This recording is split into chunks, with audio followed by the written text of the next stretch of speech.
Matapos ang 3 taon, magbabalik ngayong 2024 ang traslasyon. Dahil sa COVID-19 pandemic, nahinto ang traslasyon noong 2021 hanggang 2023. Sa halip, ipinagdiwang ang pista ng Itim na Nazareno sa pamamagitan ng mga misa sa Quiapo Church at Walk of Faith.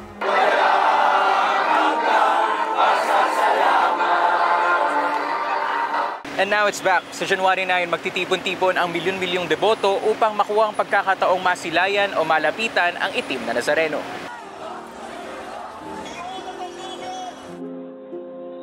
Pero ano ba ang traslasyon at bakit ito ginagawa? Ang traslasyon ay ang paggunita sa paglipat ng imahe ng Itim na Nazareno mula sa Recollect Church sa Intramuros papunta sa Quiapo Church. Taon-taon kada January 9, milyon-milyong deboto ang nakikiisa sa presesyong ito. Paalala lang ng Quiapo Church, ipinagbabawal ngayong taon ang pagsampa sa andas. Gayunpaman, maaari pa ring maghagis ng panyo at may pasanan pa rin ng pingga at paghila ng lubid. Pinapaalalahanan din ang mga deboto na huwag magtulakan at huwag nang magdala ng maraming gamit o bag.